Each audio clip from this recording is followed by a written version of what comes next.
All right, first thing we have to do is stomp down all the snow in a big circle where it's going to go so that we can center the base.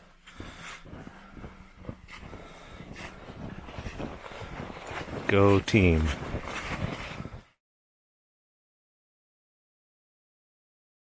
And then next up we start piling snow into the middle until we make a big old pile.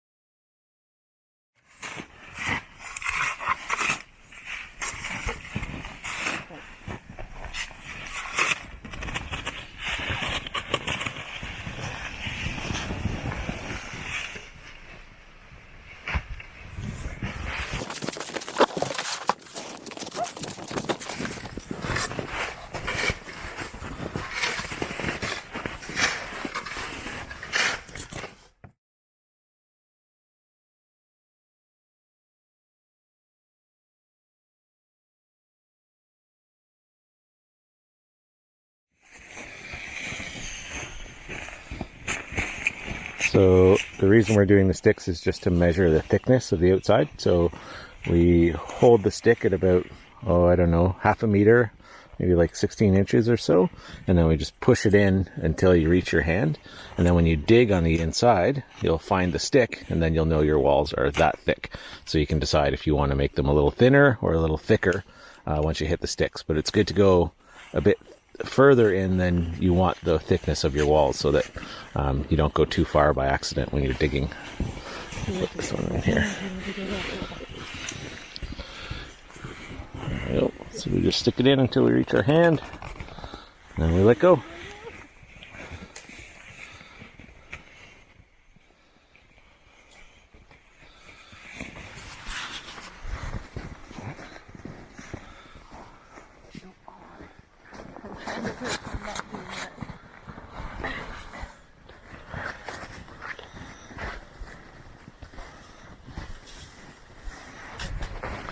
All right, now that we have our pile and our sticks in, the hard part is over and the fun part starts. So we just let it sit for at least 3 hours, and all that snow is going to sinter. All those ice crystals are going to join back up together in their new form, and then we get to dig it out.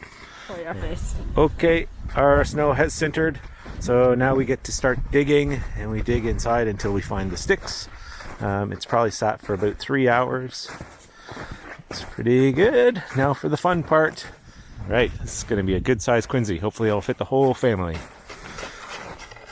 And we're facing our door kind of a little bit to the east. And hopefully it won't be like super windy if it's windy. Usually winds come from the west, so east will be good for us. All right, dig away.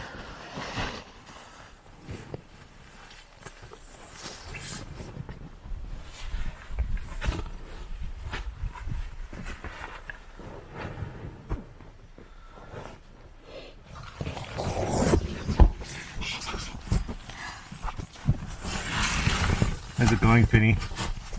Tough, and it's sticked over it, and I'm a little claustrophobic, but other than that, it's good.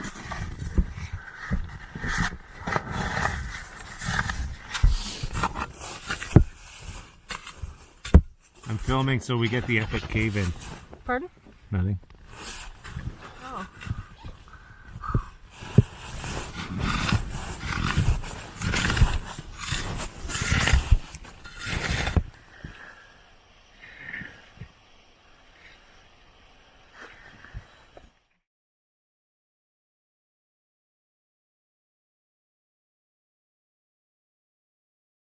All right, behind me is our Quinzee.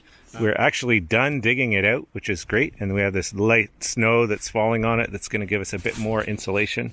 The snow that came out of the inside, we actually built up for a bit of a windbreak for going in for our entrance. So we're going to carve that into a spot to keep some of our things. So we might put some shelves in there. We might put a little couch in there just for fun as well. Okay. This is a good size Quinzee for maybe 4 people. Okay, 3 or 4 people. The trick with a Quinzee is you don't want to hit the walls. So if you're inside there and you're rolling around or moving around or tall, if you hit the walls, then snow will fall, or like little bits of snow might fall, and you might get your stuff wet when that snow melts. Okay. It's actually pretty solid though. Like if you bump into the wall inside, it's not going to cave in or anything. They're pretty solid walls.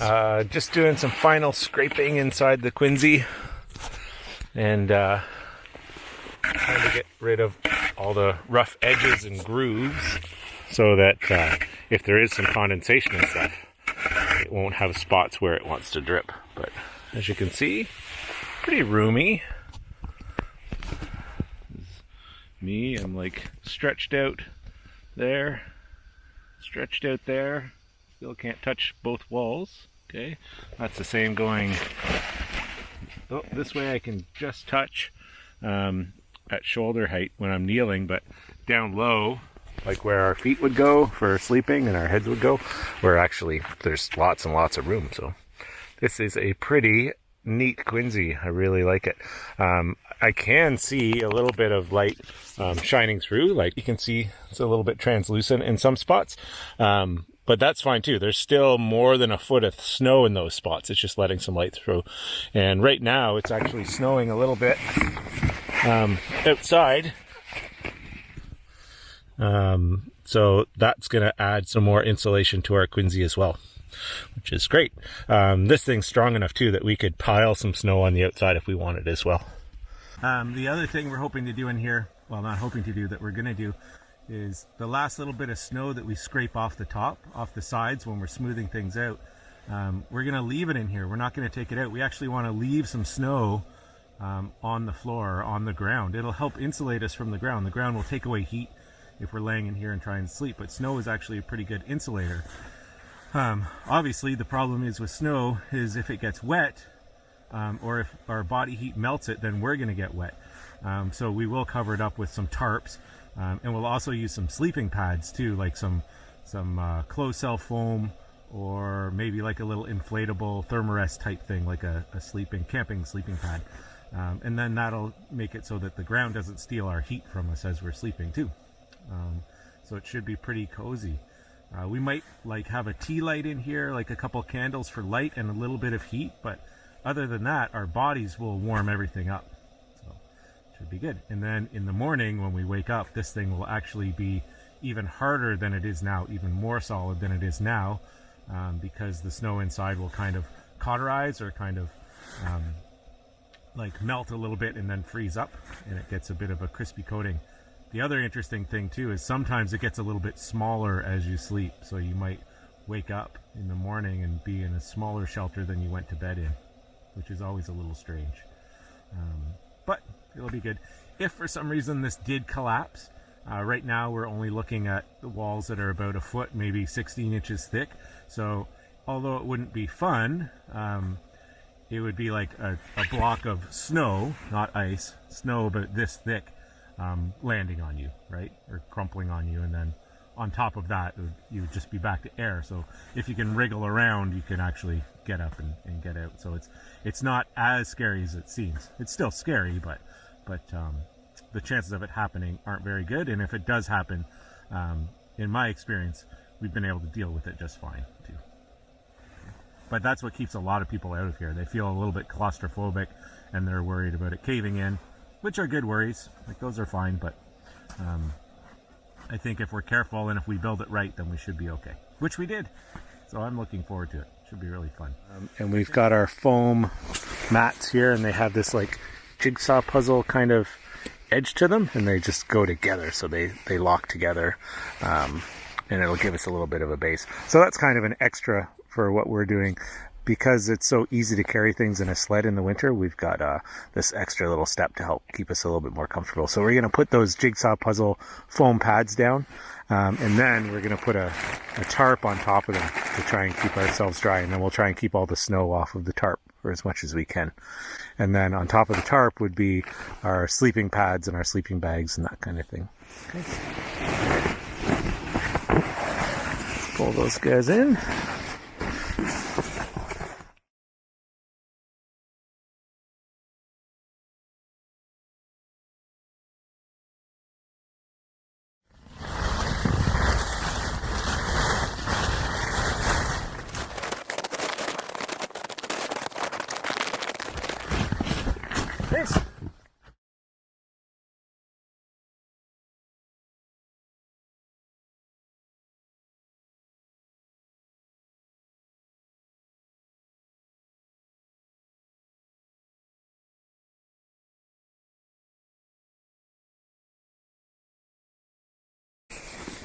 You can put shelves in like this. Well, we'll probably sit on there. Okay. Good.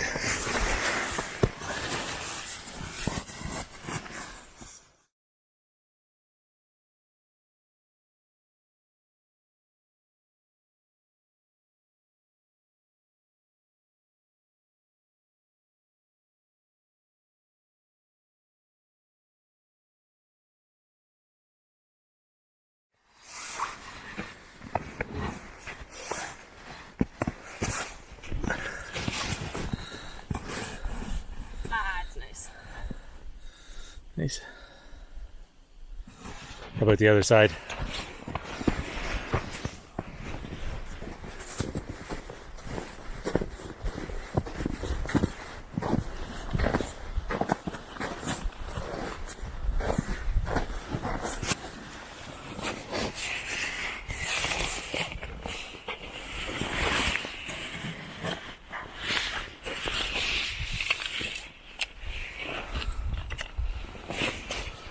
Okay, it's time for us to crawl into the Quinzee. Hopefully nobody else is living in here already. All right, can hand in the stuff.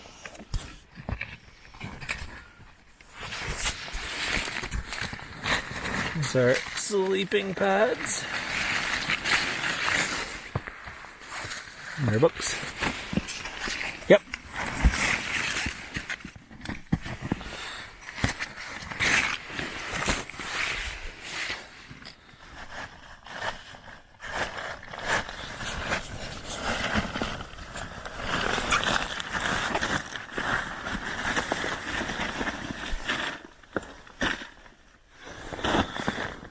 Alrighty. So now our trick is to just set up without getting our stuff wet. So not hitting the walls and having snow fall on our stuff. And we can go from there. So it probably makes sense to do our sleeping bags last. We'll get our mattresses set out, and the stuff that we don't need we'll kind of tuck off to the side for now, so it's not in our way. And we can light a couple candles as well for some light and to get some heat in here too. Okay. And then if we want to block off the door, we can block it off with the tarp or with our extra bag, but we'll still let some air get in and out too. Okay. Sound good? Yeah. Excited? Yeah, I'm pretty excited. It's gonna be a good night? It might be cold. No.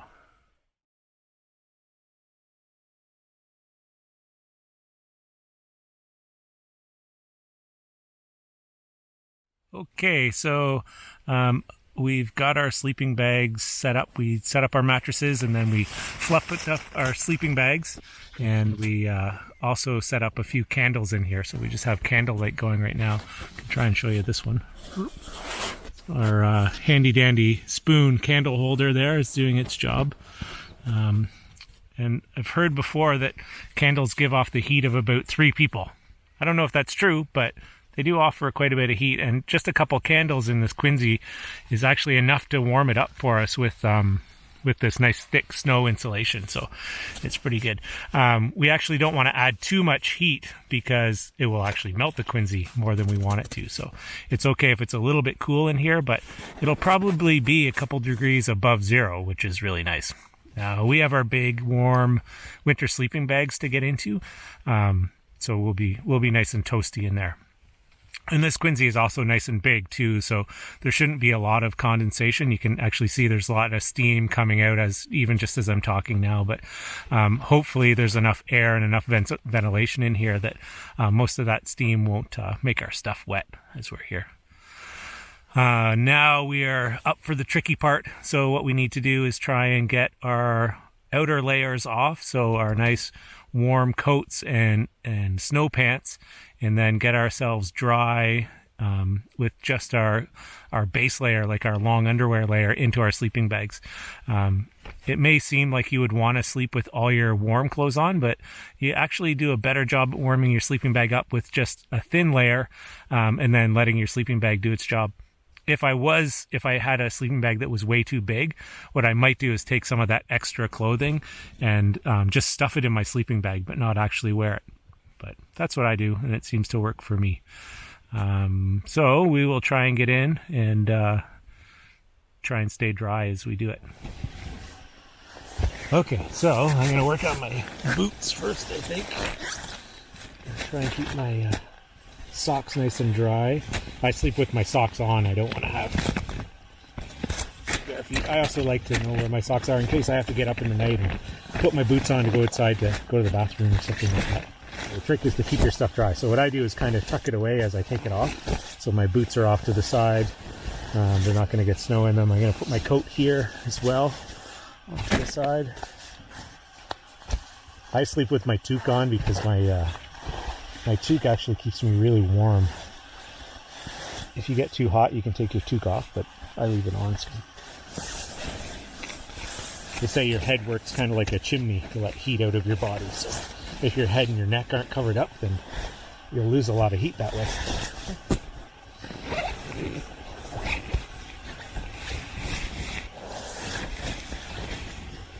Okay, so I've got my nice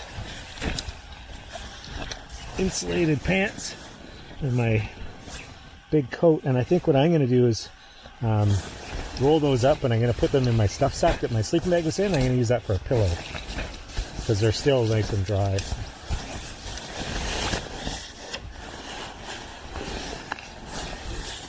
If we were really cold, we could do this from inside our sleeping bags too. Like we could hop into your sleeping bag and then get all this other stuff ready. Yeah, that'll be a nice pillow. How you doing? I'm good. Packing my pillow.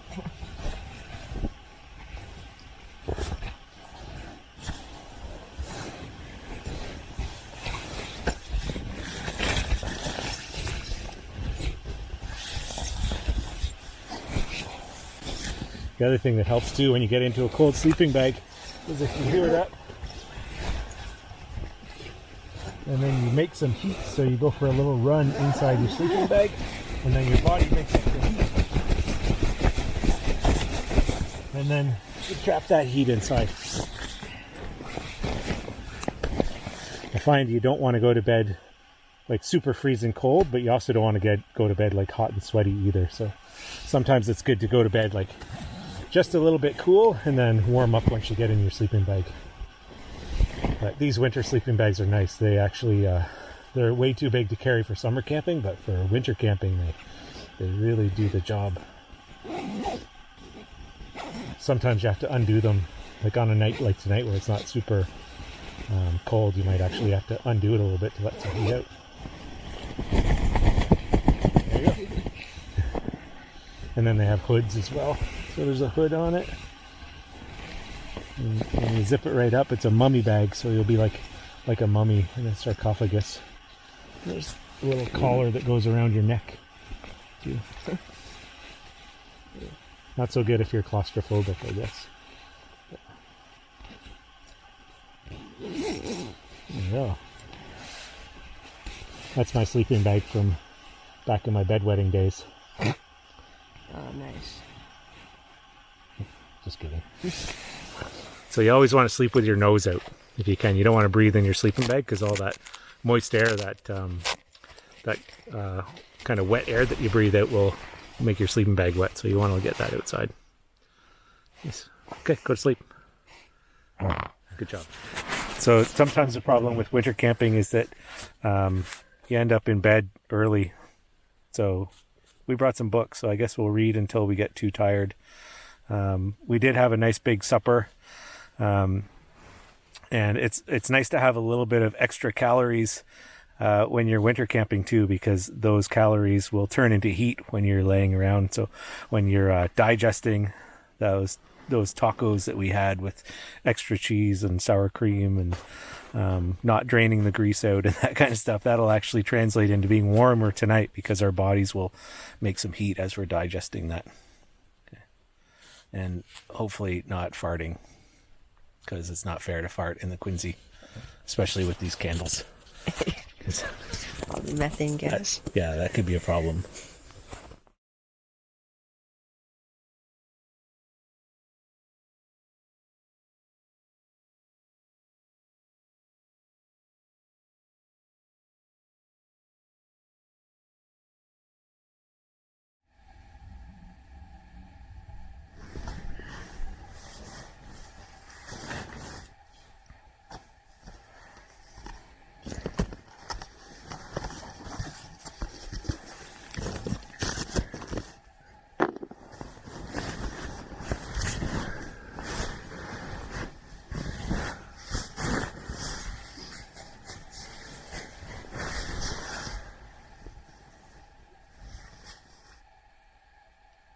Are you still awake?